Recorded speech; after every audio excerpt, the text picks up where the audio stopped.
गुरु के साजी निवाजी प्यारे सात संगत जी, प्यार और सत्कार से कहना धन निरंकार जी।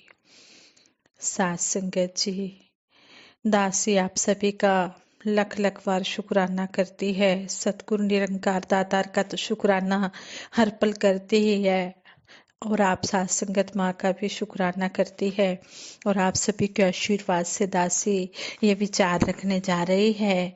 इन विचारों द्वारा हमें यही समझाया गया है कि हमें सतगुरु की शरण में आकर ही अपने जो जीवन की जो मंजिल है इसका पता चलता है कि हमारा जो मानव जीवन का लक्ष्य है वो क्या है।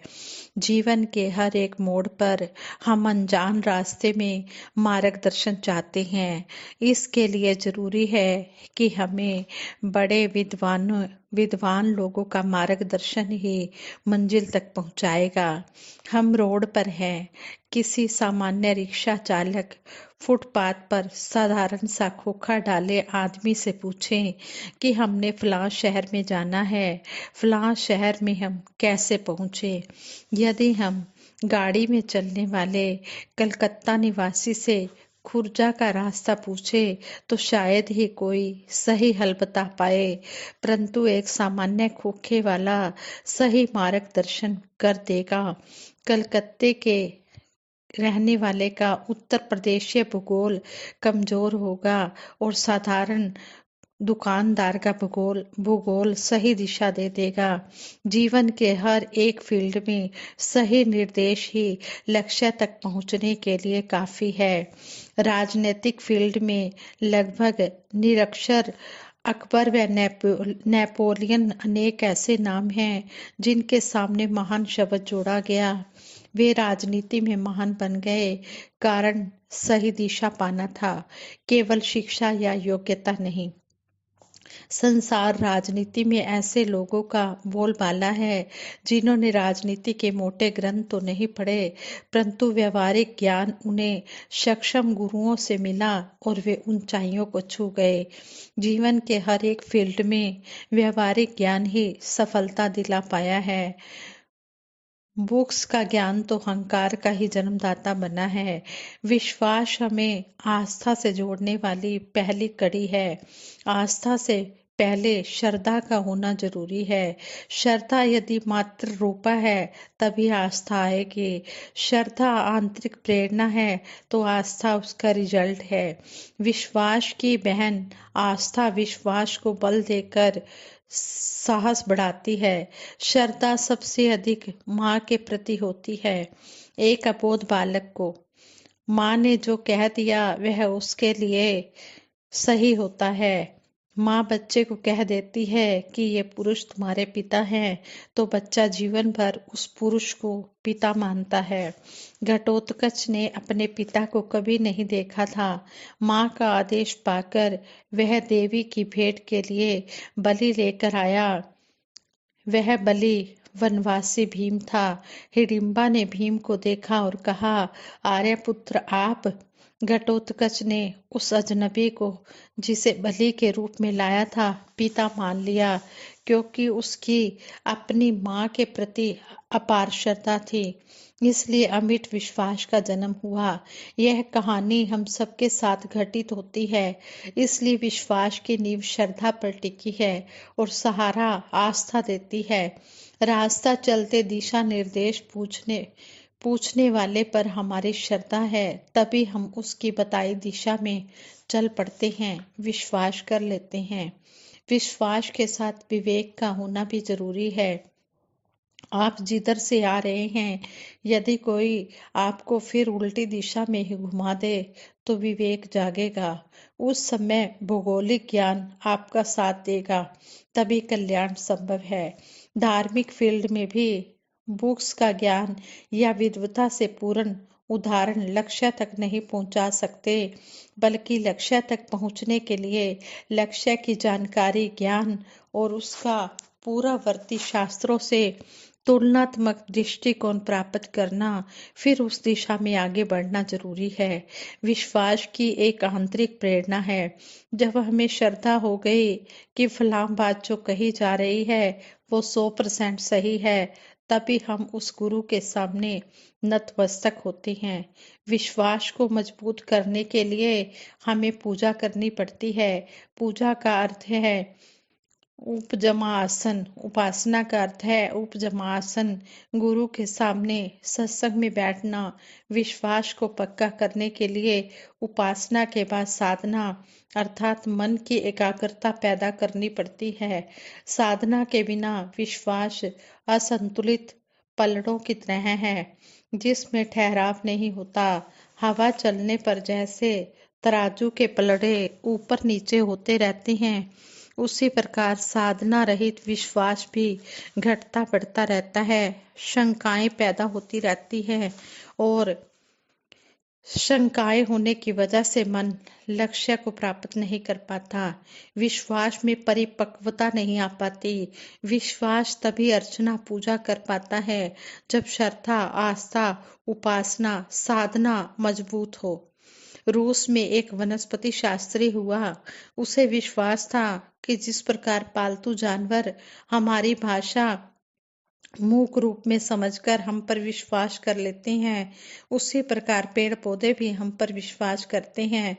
उसने एक नागफनी जो कैक्टस जाति का पौधा होता है उससे प्रार्थना की कि यदि तुम मेरे प्रति प्रेम और विश्वास रखते हो तो मेरी बात सुनो कि मैं तुमसे कह रहा हूँ कि तुम में से कोई डाल कांटे बिना उगे, तब मेरा विश्वास पूरा होगा कि तुमने मेरी बात सुन ली, मेरा विश्वास कर लिया।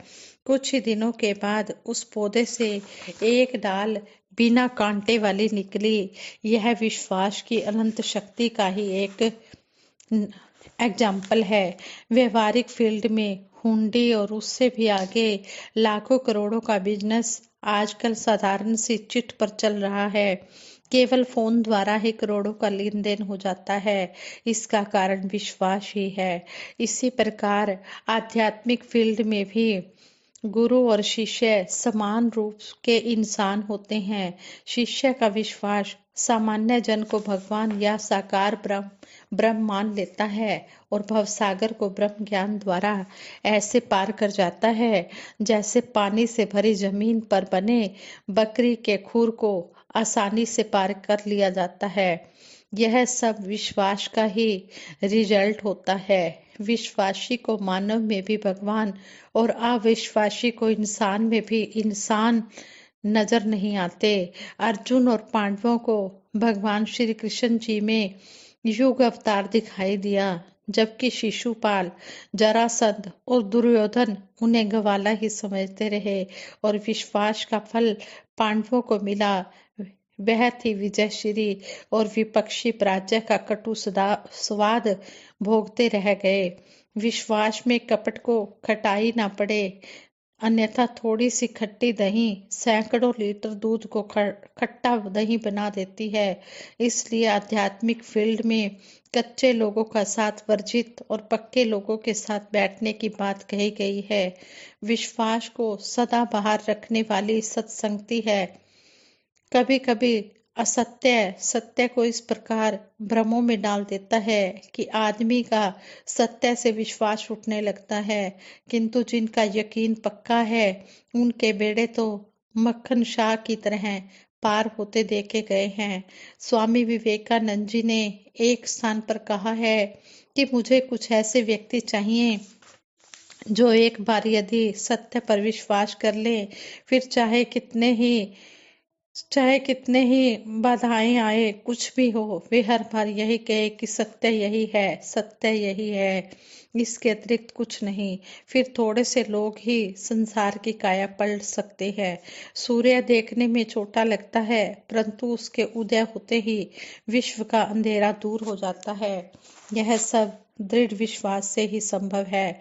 विश्वास व्यापारिक दृष्टिकोण से परे की वस्तु है। श्री गुरु नानक देव जी के महाराज के समय संगत में सभी कच्चे पक्के लोग आने लगे। विश्वासी गुरसिखों ने गुरु जी से कहा, गुरुवर भीड़ बहुत बढ़ गई है। गुरु जी ने माया जाल डाला। आगे चलने पर तांबे के सिक्कों के ढेर, फिर चांदी के ढेर और आगे सोने के सिक्कों के ढेर लगा दिए। सारी भीड़ छट गई। कहते हैं कि बाला और मर्दाना जी ही गुरु जी के साथ रह गए। इस प्रकार का विश्वास तो विनिमय की वस्तु हुआ। अध्यात्म में तो अटल विश्वास चाहिए। जिन्होंने इस नाम को आधार बना लिया वो फिर बंटते नहीं। दातार कृपा करे कि सभी इस अवसर का लाभ उठाए, इस एक हकीकत के साथ अपना नाता जोड़ें और सही इंसान बनकर सभी को प्यार बांटते जाएं। किसी से नफरत ना करें, किसी प्रकार का अभिमान ना करें। केवल नम्रता और प्यार के स्रोत बनकर सभी को प्यार बांटते जाएं, ताकि यह धरती स्वर्ग बन जाए, गुलजार बन जाए, जिससे हर कोई सुख चैन की नींद प्राप्त कर सके। साथ संगत जी कहते हैं कि बिन विश्वास भक्ति ते ही बिनु दुवही न राम, राम कृपा बिन सपने हु जीव न ले विश्राम। बिना विश्वास के किसी को भी सिद्धि नहीं मिलती। अर्थात साधना भक्ति या ब्रह्म ज्ञान के लिए सतगुरु पर पूर्ण विश्वास होना बहुत जरूरी है। जिन्होंने सतगुरु के ज्ञान पर पूरा विश्वास कर लिया है, फिर निराशा और दुख उनके आसपास फटकते भी नहीं हैं, उनके आसपास आते भी नहीं हैं। इसलिए दातार के चरणों में यही अरदास है, हे सच्चे पातशाह, जो भी हम सुनते हैं सुनाते हैं उस पर हम अमल भी कमाते चले जाएं, तभी बात बनेगी। इन्हीं शब्दों से दासी आप जी के चरणों में ये अरदास करती है और ये क्षमा भी मांगती है कि अगर कहीं पर भी दासी से कोई त्रुटि हो गई हो, आप जी क्षमा कर देना और दासी को भी इन विचारों पर चलने की सुमत बख्शना। दासी भी इन विचारों पर चलती चली जाए और अंतिम श्वासों तक सतगुरु के चरणों में जुड़े रहे। और आप सबके लिए भी सतगुरु माता जी के चरणों से यही आशीर्वाद मांगती है, ये दातार सच्चे पातशाह सभी नाम के रंग में रंगे रहे। रंग दे प्रभु नाम के रंग में काया, रंग दे प्रभु नाम के रंग में काया। जो ये मानव शरीर मिला है ये नाम के रंग में रंगा रहे, दुनियावी काम भी होते चले जाएं, गृहस्थ धर्म का पालन भी होता रहे और ये नाम जप भी होता रहे। सतगुरु के चरणों से आशीर्वाद भी सभी को मिलता रहे। दासी सभी के लिए सिमरन भी करवाएगी, सभी ने मिलकर सिमरन में भी साथ देना है जी। तू ही निरंकार मैं तेरी शरण हाँ, मैनू बख्श लो। तू ही निरंकार मैं तेरी शरण हाँ, मैनू बख्श लो। तू ही निरंकार मैं तेरी शरण हाँ, मैनू बख्श लो। तू ही निरंकार मैं तेरी शरण हाँ, मैनू बख्श लो। बोलिए सतगुरु माता सुदीक्षा सविंदर हरदेव जी महाराज की जय। निरंकारी राजमाता गुरु बचन अवतार की जय। साथ संगत जी प्रेम से कहना धन निरंकार जी।